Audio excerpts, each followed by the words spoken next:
Well, hello everybody, and welcome to a brand new episode of the Story to Screen podcast, the movie review podcast where we review all different kinds of movies, new and old. I am your host, Chris, and joining me today is Benjamin Curley and Joshua Ling. Hey guys, how's it going? Good. Hello, Mon Capitan. Ooh, Josh, you sound really garbled right there. Is someone trying to kill you? Yeah. No, I said Mon Capitan. Yeah. I went French and it said, I don't know what to do with that. Sorry about... Our algorithm is broken. We cannot decipher. Sorry, everybody, that Joshua Ling's end is not coming in as well. He's just having some internet problems, but I'll try to fix this in post. Anyway, tonight's movie review is Beyond the Mask, and what an event we had. We'll talk about that when we get into our review, but before we start that, let's go into weekly segments.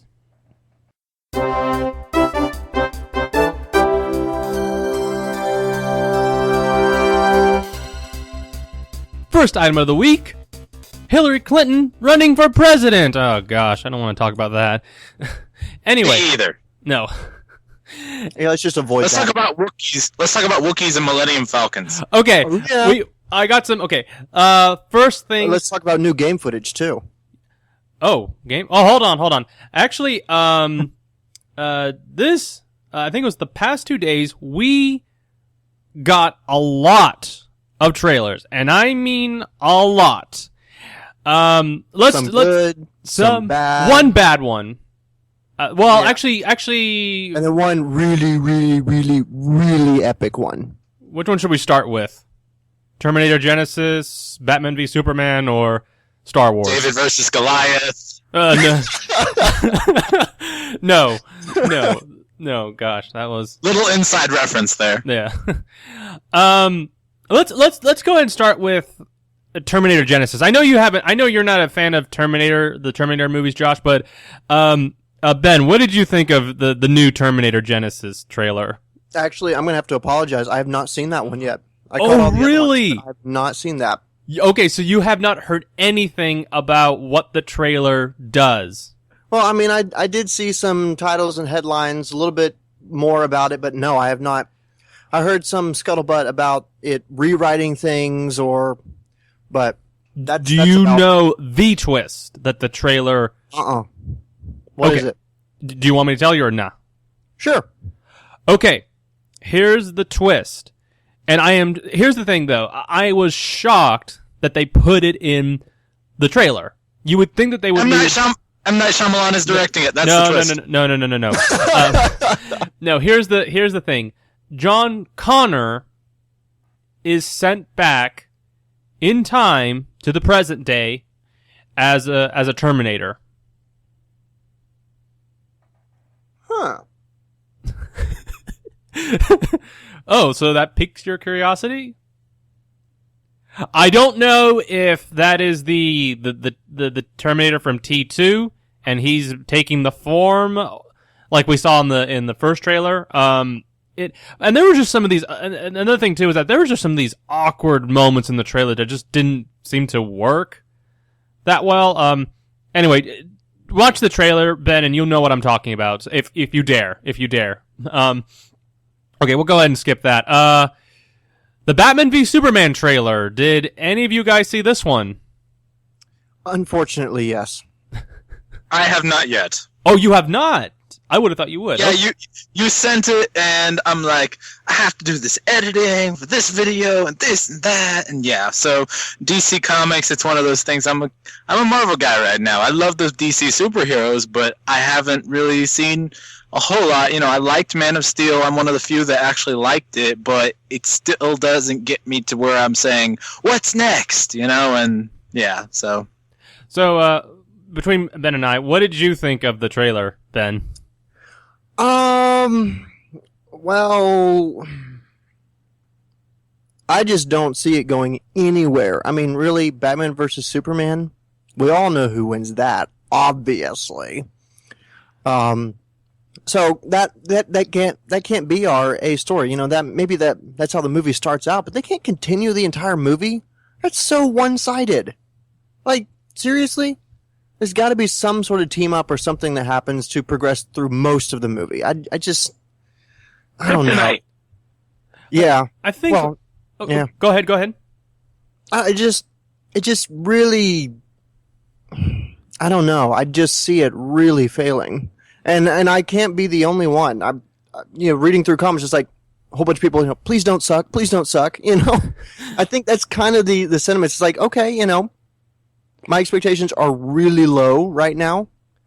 It could be good, but I really don't see it going that way. What do you? I mean, from what we saw, what are your impressions of Ben Affleck as Batman? I mean, that's the big thing with this movie.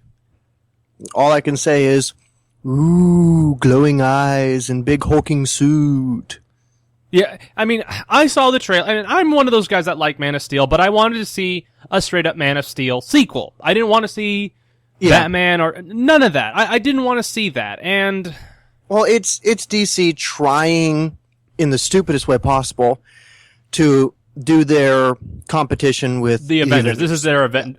Until they do Justice League, which they've confirmed already that they're doing. They're going to do exactly what Spider-Man did. They're going to fail horribly. That's my biggest fear. Oh, more villains, more heroes. Let's throw them all in. That's the formula. No, that's not the formula. That's my biggest fear with this movie. Is that because, I mean, they've got Wonder Woman, they've got Lex Luthor, they've got Aquaman in this movie. God knows what else is in this movie. And Man of Steel, love it or hate it, set up a lot for where a sequel could go. And now they're bringing all this baggage just for justice. I'm very worried that it's going to be an overstuffed movie with very little substance. And look, I think Affleck will be a very good Batman. I do have that confidence, but I do not, just from that little piece of his as Bruce Wayne. Look, watching that scene, I'm like, I miss Christian Bale already. I mean, I know as much. I miss it. I really do. I mean, look, I know I've said many times that I'm not a fan of Rises, but he still gave one heck of a performance. With what he was given, I thought he still gave a heck of a performance in that film. And you're a big fan of Christian Bale too, so we'll admit some bias there. Yeah, and Affleck is good when given the right script.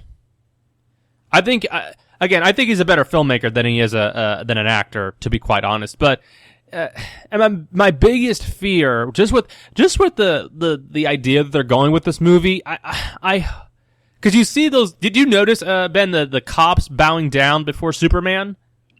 Mm-hmm. Yeah. Where do you think that's going? Do you think they're submitting to him because they recognize he's a powerful human being?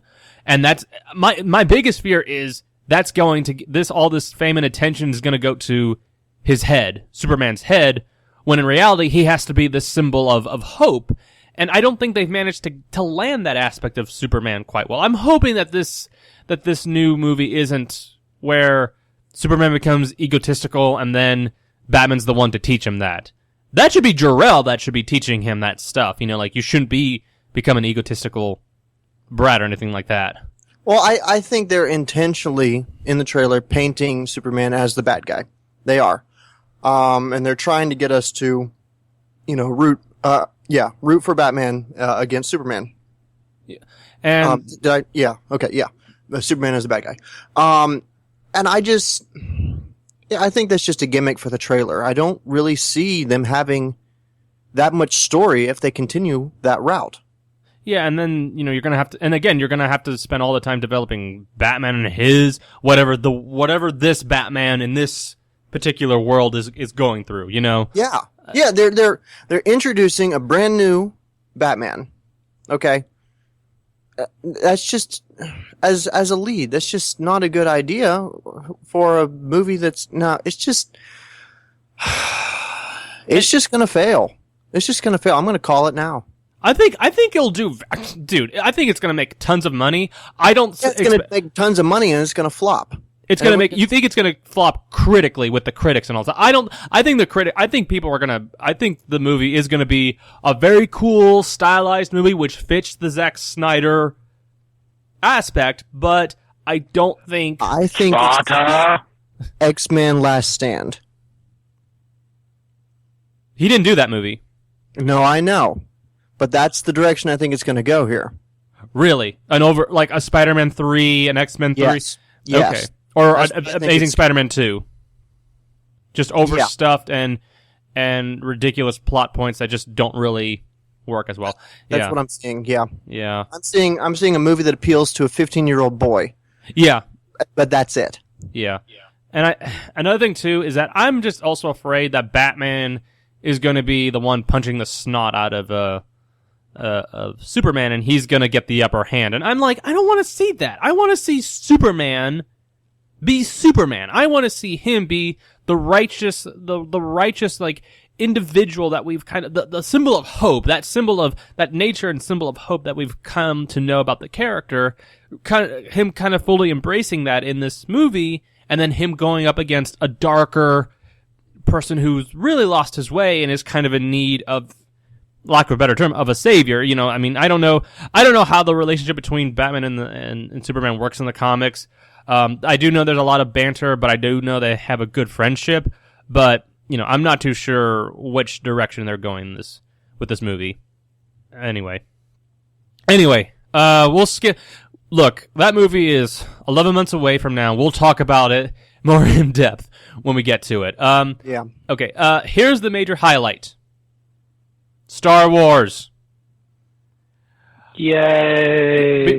Before we begin our conversation on that, I'm gonna be kind of honest. I really tried very hard to stay away from the trailer. I was not gonna watch it. I did not want to see anything else beyond that really, really good, solid first trailer that came. And you broke. This is too strong. And then, but then the problem was the media of today. I mean, they were posting pictures. All these things were coming up on Facebook and on the internet, on AT&T, and I'm like, okay, I give up. Yeah, I think there's some plugins you could download for your browser that might filter that stuff out so you can avoid it better. I try, but that stuff just comes right back. It's like, you want to avoid this stuff? You can't! But yeah. I do not regret watching the trailer. I'm going to be very honest. It was epic. Mm-hmm. Oh my gosh. I was working the day it came out. I was working in the basement of some building, so I had no signal or nothing. And I'm like, no, the world is exploding above me and I can't see it. So I got back home and sat down, watched it, and I was just giggling the whole way through like a little girl. It was great. Joshua, what about you?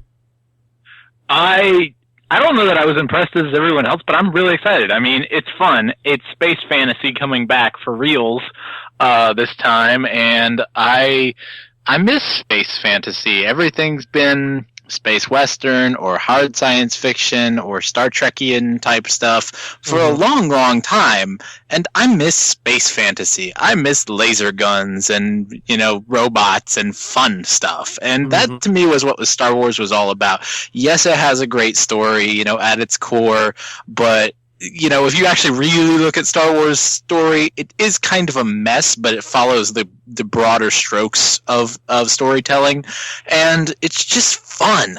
And I'm really excited to revisit that world in a way that is hopefully going to be as fun as the originals. And I mean, can't ask for much more than that. This one just felt like the original trilogy. It didn't feel anything like the prequel movies. There was, I mean... Well, yeah, it did and it didn't. It felt extremely crisp and clear, but then other stuff is like, wow, okay, that looks like miniature work there, or, yeah. Yeah. It did have that traditional feel to it. Mm-hmm. Yeah, and that's the stuff I'm kind of excited about to find out, you know, how much of the film is, you know, CGI and how much of it is practical effects, because I do know that Abrams is trying to go for a mixture of the two, and that's a good mindset to have, I think, in filmmaking. You know, and I know Ben, you and I, Ben, are really root that type of stuff, that old traditional style of filmmaking where you know, traditional model work, and then, you know, if you can use CGI if you have to. Yeah, augment it with CGI, but do as much real as you can. But I mean, the cool thing about this movie, we still have no idea what's going to happen in this plot. I mean, we still have no idea. I mean, I have educated guesses, but but to have a concrete idea where this movie's going to go, we still have no idea. I mean, I've heard some stuff online and all that stuff, which I won't get into, but we still have no idea. And that's just excellent trailer work, That really is the way a trailer is supposed to be. You can have educated guesses about what the movie's about. I don't like the idea that you should not know anything about the movie whatsoever, even based on the trailer, other than you should know whether you want to watch it or not. I disagree with that.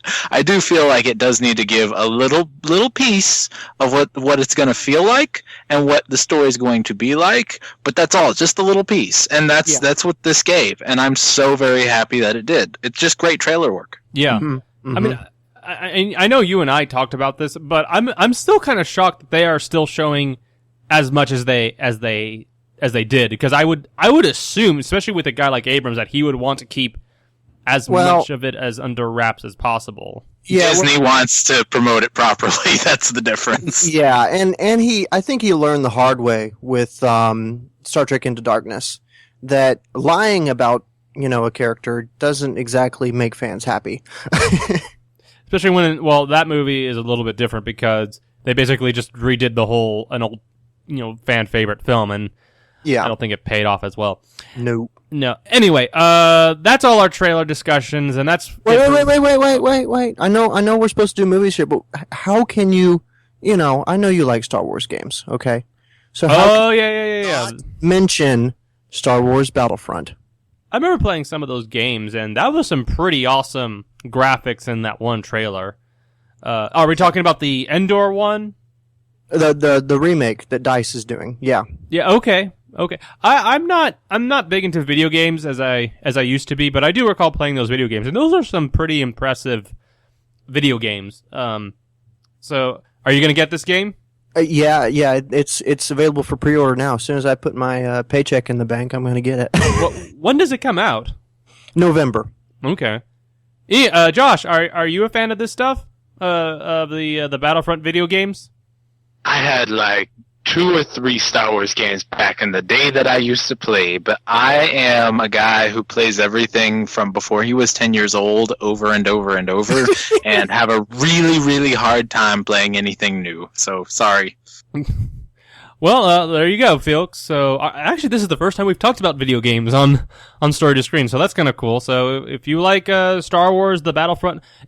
what's it called again? Is it called Star Wars Battlefront 3? No, it's just Battlefront. Okay. Yeah. Oh, that's interesting. Okay, so if you're a video gamer, check out this game. I'm sure it's going to be really, really great. Anyway, so that's going to wrap it up for our conversation about trailers and video games as well. So let's go into our review of Beyond the Mask.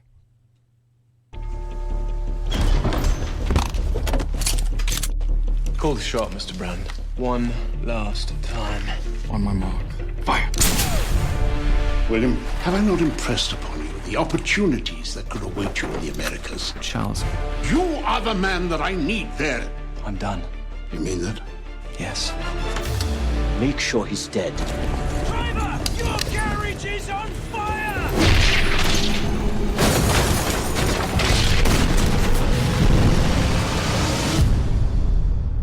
There was a sense of divine justice that an assassin like me should be forced to live a different life. I'm looking for Benjamin Franklin. You're Mr. Franklin. Now that depends. Do I owe you money? Can a man who has made his life a web of lies earn trust again? It helps that I believe in forgiveness. What you just heard was the trailer for Beyond the Mask. It's directed by Chad Burns and stars John Rhys Davis and Andrew Cheney. So this is actually a very interesting movie that we're about to talk about, because not only are we going to talk about the movie, but also the lead up to this movie. As for many of you who may know, I was put in charge of forming a screening for for an audience at an AMC theater, and it took a lot of hard work. We through Gather.com, we managed to get over 100 people to the screening, and it was all a success. I mean, we had a great time that night. Guys, I mean, what did you guys think of the screening? I had a great time. I mean, it's just a great atmosphere. I'd never actually been to that theater before, even though it's really close to me.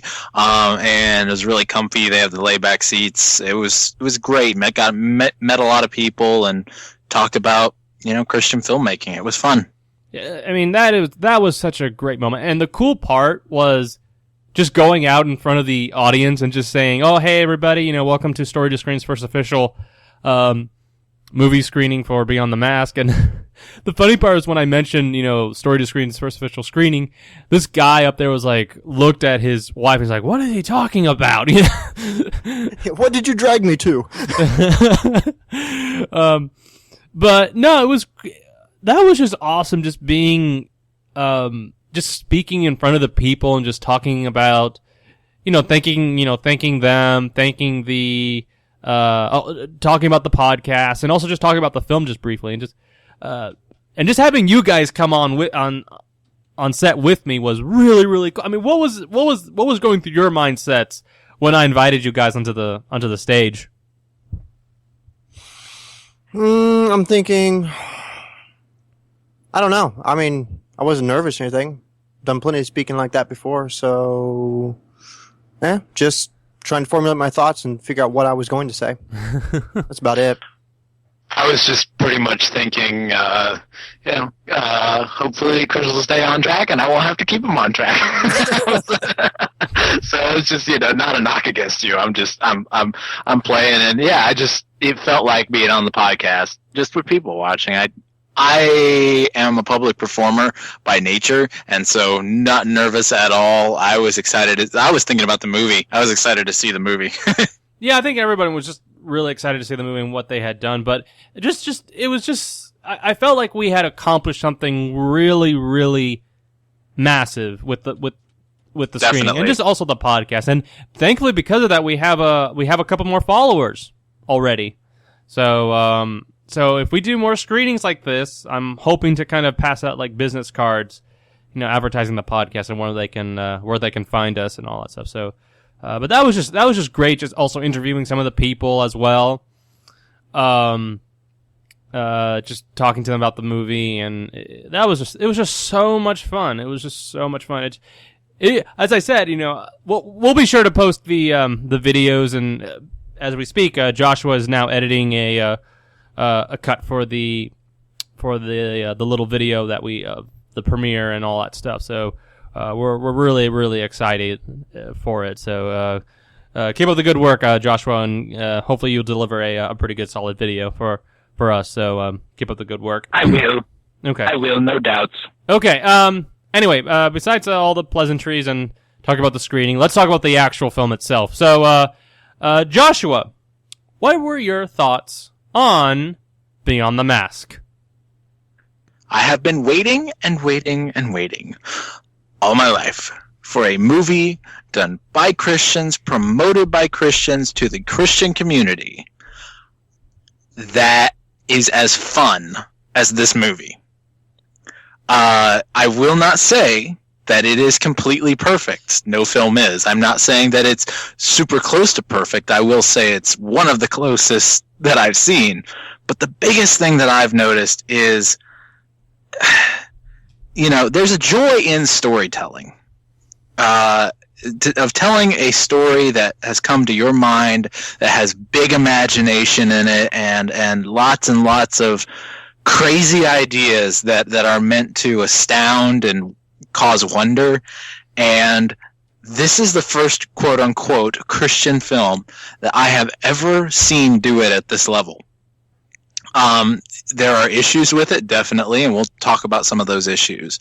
But the biggest thing that I came away with was I had fun with this movie. I could tell that people had fun with this movie, and the message was great, but the message was, I won't say secondary to the fun, it was on par with the amount of fun that the movie put out too, and they did a spectacular job in that regard. It was great. It was exactly what I expected it to be. Yes, it had some technical errors and other stuff throughout. Visual effects weren't, up to industry standard. Just little things that, considering the budget and the experience level of the filmmakers, I totally expected. However, it immensely surpassed any other Christian period piece film that I've ever seen.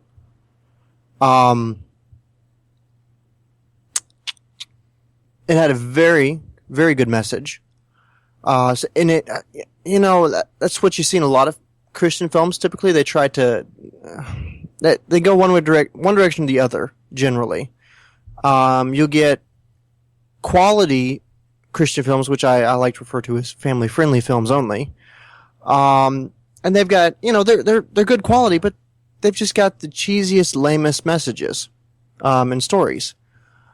And then you get on the flip side, you get these films that try to be like really strong, biblical, and the quality is just horrid. And that was not the case in this one. It had a perfect, I think, balance between the two. So I really enjoyed it, and I highly recommend it to everyone else to watch. Okay. Okay, for me, let me just say this. I think this is the most ambitious and most worthy attempt at a very good Christian film. I think this is the most ambitious and a really solid attempt at doing a great film. Also that is a Christian film. It tries very hard within the circumstances that it's in, because it's, working off of a low budget. It's a very, it's a period piece. It's trying to work within those circumstances. You can tell that everybody is trying, and that's something that really sets it apart from most other, Christian films.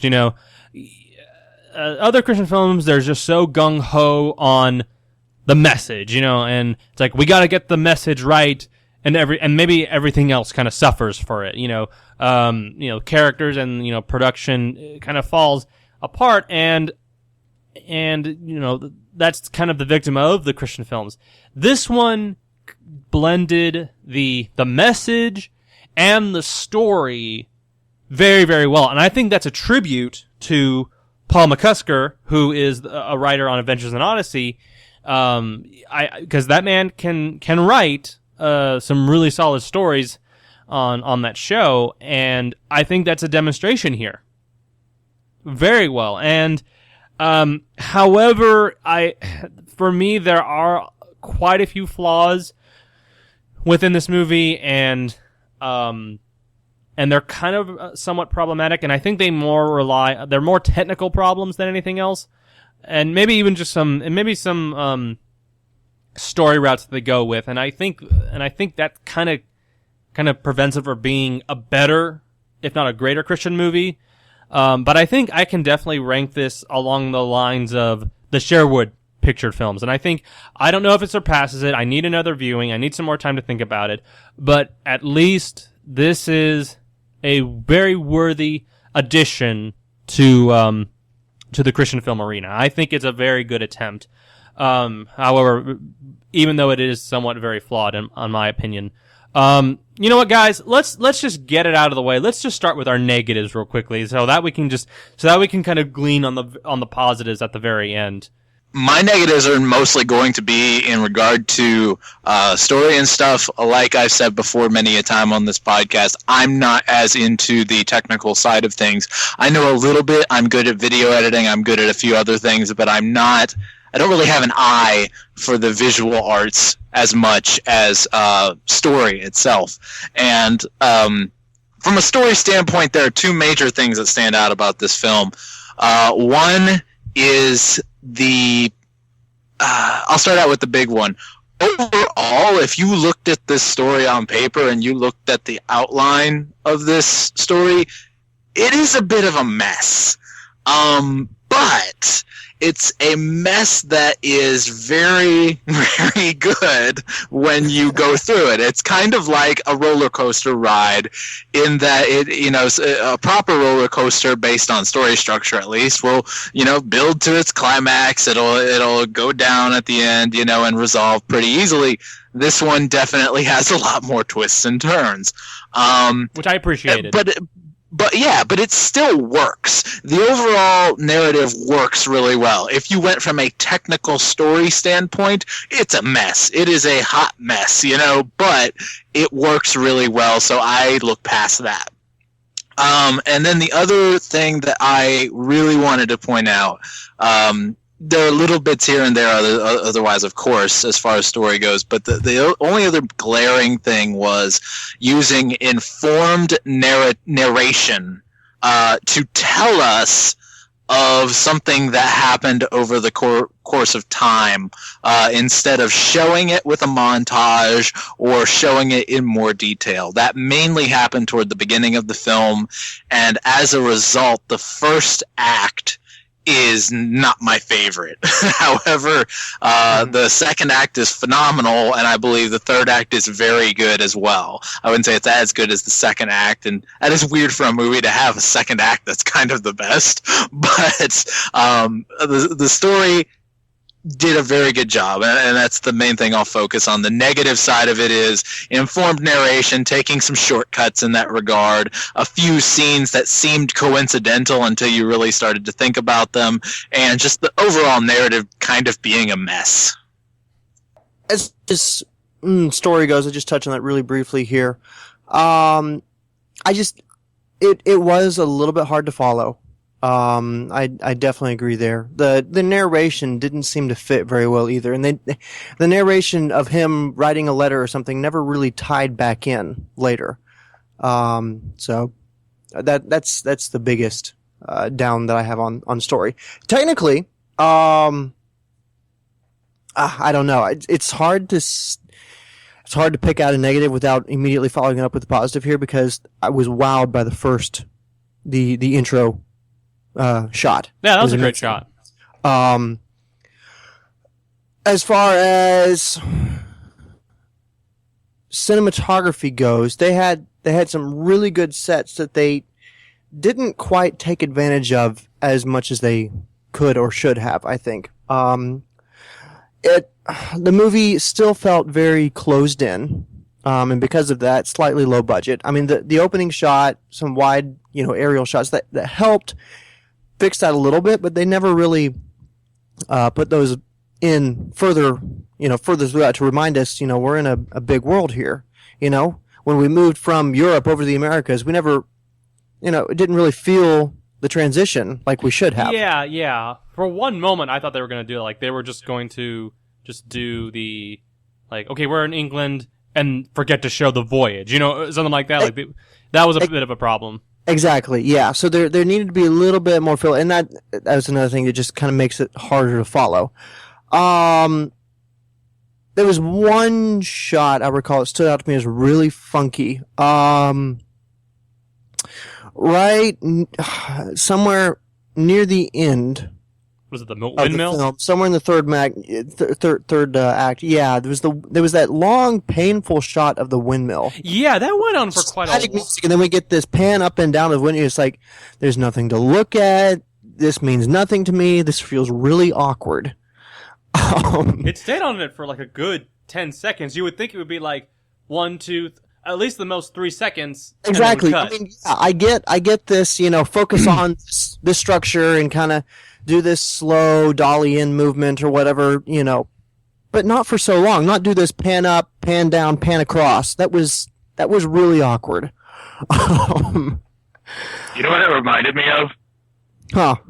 Without the glorious musical sting, I feel like they're kind of trying to go for the tower with the eyeball in Lord of the Rings crashing down. Yes. Yeah, they tried, but it just wasn't as epic. Yeah. It's just a windmill, guys. It's okay.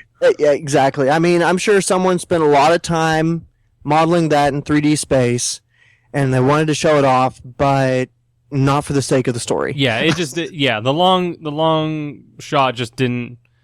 The duration of the shot just didn't fit the scene. I was like, okay, it should cut now, Yeah.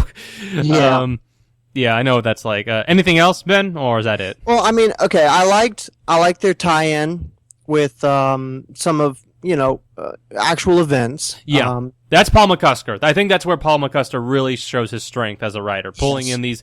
He loves historical stuff. Yeah. I can't think of any other negatives right now. I just want to go into positives after that. So okay, yeah, before I go into positives, what was that letter that you were talking about, Ben, at the very beginning, specifically?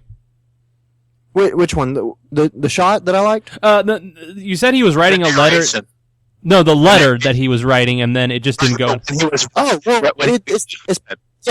of the narration where he voices over and he's talking to Charlotte. And it sounds like he's writing her a letter. Oh, okay. I thought you were saying he wrote a letter, and I'm like, okay, I don't remember him writing a letter. Okay, so, okay. Yeah. Okay. I actually am not, for a positive, I did not mind the narration at the beginning. I thought that kind of worked, at least for me, because you kind of figured out, since he's the guy with the past, him kind of narrating his feelings and all that stuff. I thought that kind of worked for me to some degree, because I was understanding where he was coming from, and how he viewed this. Well, yeah, I mean, it worked better than nothing, but it would have been way more powerful if they'd found a way to show it instead of telling it. Okay, yeah, I can understand that. Exactly. Okay, let me go ahead and start with my negatives. Again, yeah, some of the technical stuff that you brought up, didn't quite work for me. There were some shots where you could definitely tell it was overlaid, Photoshop or whatever. There's a specific shot when Benjamin Franklin and his apprentice are looking out the window, and the outside shot is not real. It's not a real outdoor, scenery or anything like that. It's all CGI. I don't know if you noticed that, Ben. Yeah. That kind of looked a little cringeworthy, and also a scene when William is coming into Benjamin Franklin's business or printing shop, and the backdrop is all CGI, and I'm like, what is going on here? Obviously it's an interior shot, but I think you could have done better than that. I don't know. That's something that just didn't work too well. Okay. Another negative of most of them is just technical stuff. I think the story for the most part was pretty solid. I think, one thing that didn't quite work for me was, actually, this is a narrative. I'm sorry, this is part of the narrative. Was the actual mask aspect that was going on. I thought, because they were promoting this whole thing with him being this Zorro Lone Ranger type of individual, that was the stuff that I kind of found really underwhelming and disappointing.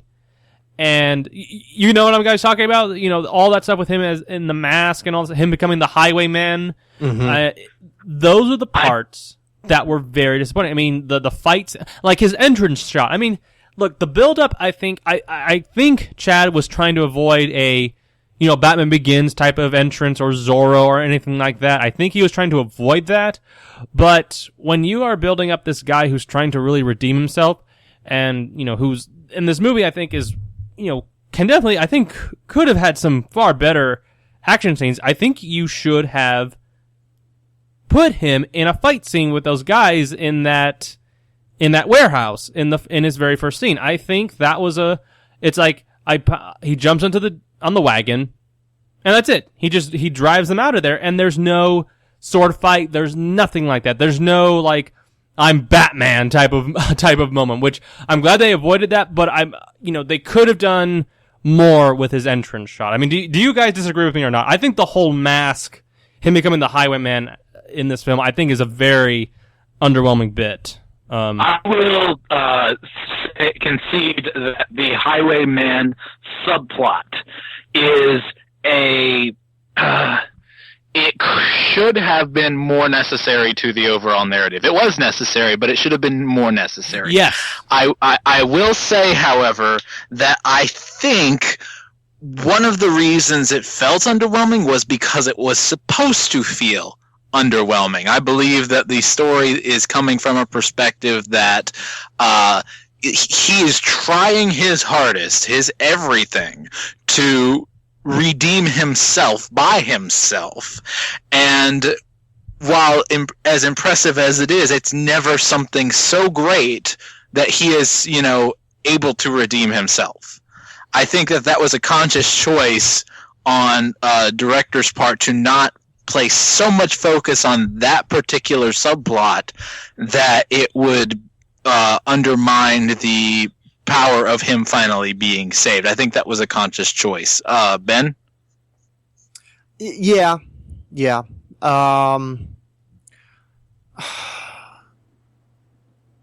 It didn't feel forced to me at all, but it was, it wasn't your superhero unveiling moment.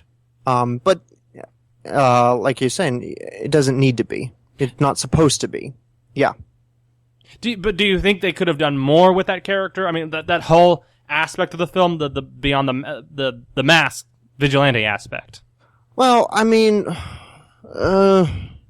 I think they should have done more thematically with the mask idea, because the whole point of the movie is he hides as Jeremiah Flack. He hides as whoever the vicar's name was, I forget. He hides as the highwayman, and he's hiding and running and hiding from who he really is.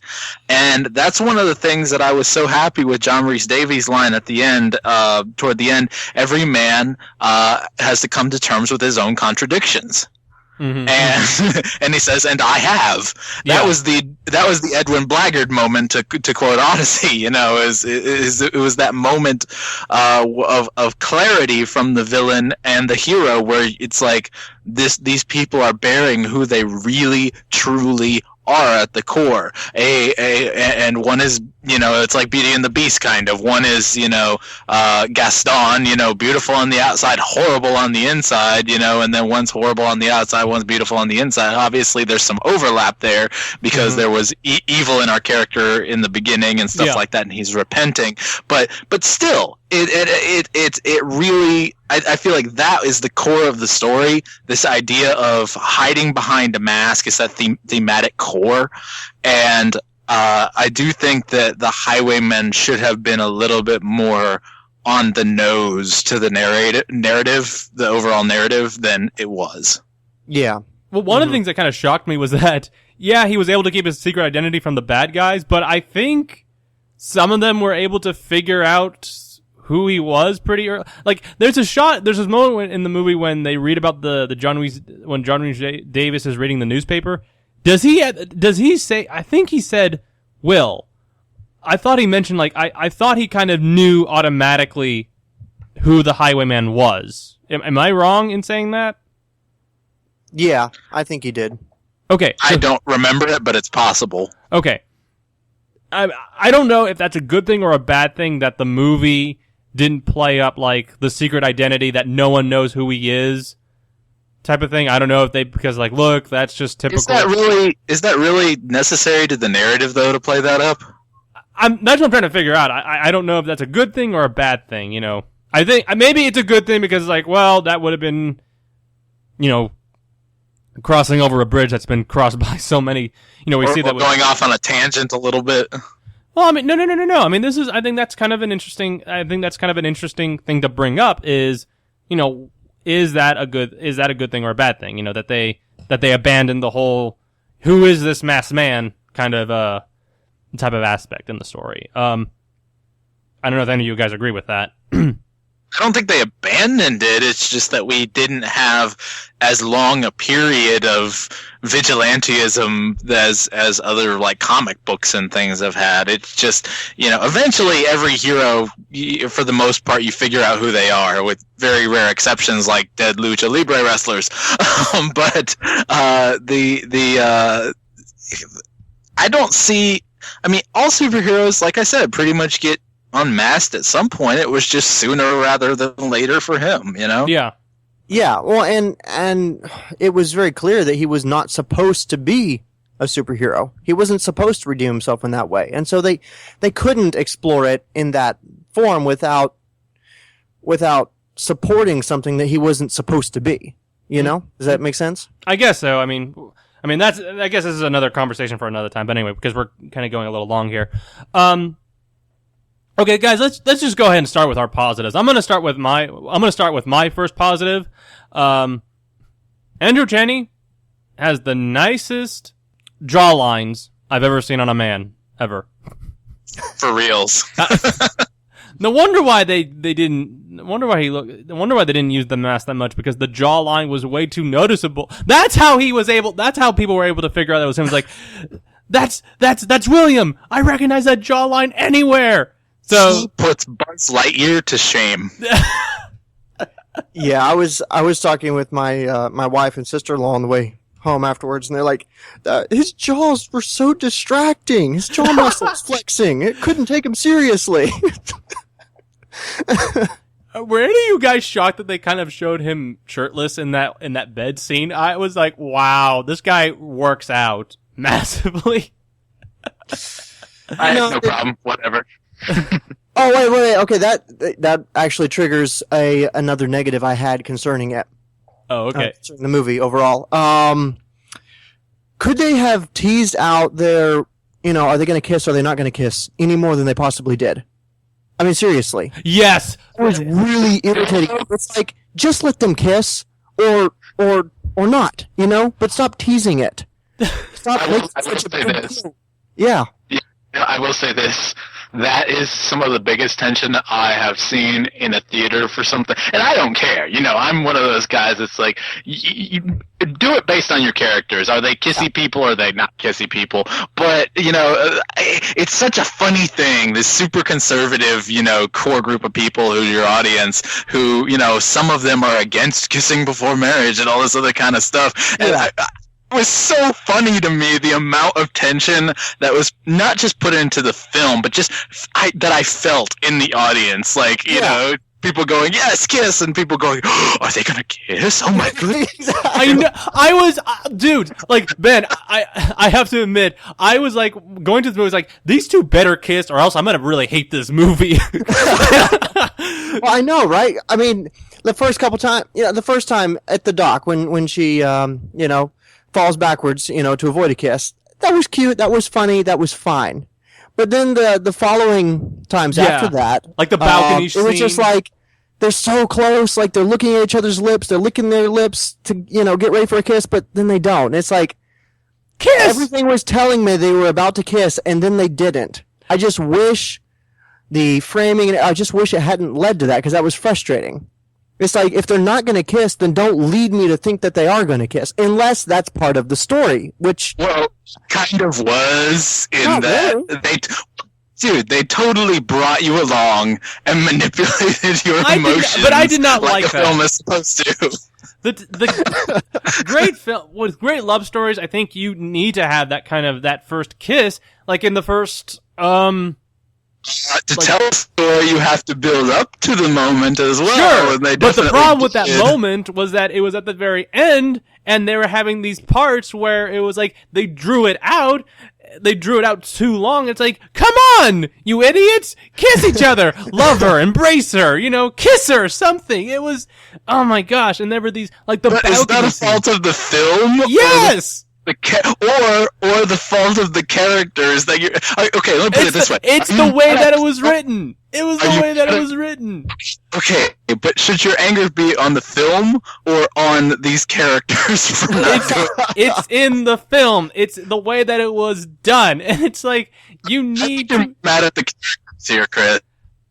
It's in the film. I think you need to realize that. It's in the film. But the filmmakers chose to go that route.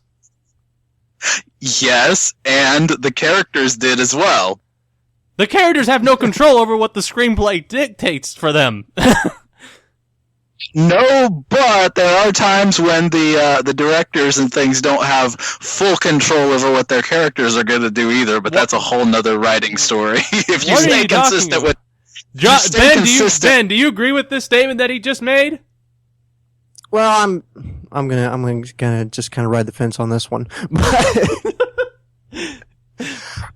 I found it incredibly frustrating, and that's not what I would have done. I would have had no problem with them kissing, but I would not have annoyed the audience with it. Yes. That's what I personally would have done differently. So take that as you know how you will. I thought the tension was hilarious. That the emotions that it elicited from the audience, and so I enjoyed it because I was one of those people that was like, I don't care if they kiss or not. They're gonna eventually kiss in their own lives and whatever. I may or may not see it on screen, but whatever, you know. And everyone was so like wrapped up in that. I was like, this is hilarious. Yes. Kissing scene, best moment in the movie. Flat out best moment in the movie. Let's move on anyway. What? Tesla Punk. Yeah. Was the best part of the movie. Anyway, let's move on from this whole thing anyway. Okay, let's just talk about the message real quickly because I liked the character's William's journey in this movie. I liked how it was I liked how it wasn't I become a good guy, I recognize my sins, go. It wasn't until the very end of the movie that he finally reconciled and realized that he cannot bargain with God for his own redemption. He cannot do that and that's something that you don't typically see a whole lot in Christian films that I can think of, where the protagonist is making a bargain with God and saying, "If you do this for me, I'll do this for you." You know. Yeah, I mean, I see that in a lot of secular films. Yeah, and this was But I've never seen a Christian play it like it should be played, where it doesn't actually work. Because typically that's what it is. It's like the hero in most secular films is the action outweighs who the person really is type of thing. My actions, or better yet, my actions is who I am type of thing. And not really. I mean, sometimes it is, sometimes it doesn't. I mean, it's just a matter of who you are as a person that makes you good or bad. Your actions can highlight maybe some aspects of your character, but not really, I mean, what did you guys think of the overall arc, and what was the overall message of the William Reynolds character? As far as overall message and things, it was a good message. I think one of the side messages to the main one that I thought was particularly powerful is the message of stay loyal for the female character Charlotte. I think there were points when you kind of question whether or not she should be loyal, but it's a situation where, how do I put this? She's tested in similar ways when you really think about it. She's tested in that she's not sure which way to go in a given situation. He's tested in ways where he's not sure where to go in a certain situation. And the fact that she stays loyal to him, knowing his faults, knowing at the same time that in her heart and in her prayers that this is where God's leading her, she will go to crazy lengths, put life in danger for this man that she loves, and I think that's a really good message, because I think sometimes things tend to be turned in a way where it's like the guy has to be the hero to the girl all the time and there's nothing on the other side. It's like she was a major hero and a major high point in this movie. I like the character of Charlotte. She was great. She was fantastic in this role. I think she deserves just as much credit as Andrew Chaney and John Rhys Davies. They were the highlights. Yeah. They were all fantastic, and they were really a core that held this movie together. So I think, William's storyline was great. Charlotte's storyline was great. And I think that John Rhys Davies' character's storyline was great too. It's a great trifecta of, a supporting character, a protagonist, and a villain. And they did a wonderful job bringing all that together. I think that's really the structure that holds the rest of this kind of messy story up, is those three, when I really think about it, holding up the whole. So I thought it was very well done, and a message that films should try to do a little bit more. I liked how they made it a centerpiece of the story, and yet at the same time we didn't have this whole big life-changing, turn my life over to Christ moment. Yeah, we didn't have the stereotypical come to Jesus, Yeah, not that come to the altar moment that a lot of, Fireproof and other ones had. Can I ask you this, Benjamin, before you continue your thought? Did it remind you of, I don't know if you've seen this movie, it's a John Wayne movie called Angel and the Bad Man. If I've seen that, it's been a long time. He plays like a bad guy, and he comes across this Quaker woman who kind of teaches him the way of becoming, a much more, I think I remember that. Yeah. This movie kind of reminded me of that. Recommend that movie, by the way. So go ahead and continue your thought. I'm sorry. That,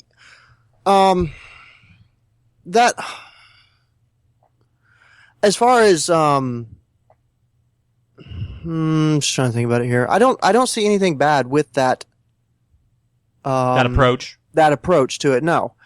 I quite liked it. I found it very refreshing. And then as far as the side characters go, I do love the backstory that they had and how that played in well. I love, as far as Charlotte goes, I love how while she did love the, what's his name? The lead. William. Yeah, William.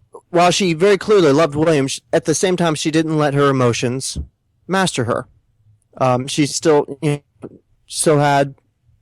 proper about it. Mm-hmm. Wait, let me think about this. Something doesn't feel right. She still had, a brain on her head, or in her head. And that's something you don't really find that often. Or when it comes to Christian films, you find a extremely, subservient lady. Mm-hmm. Who's just, the weak and all that stuff. The perfect, servant to her master. And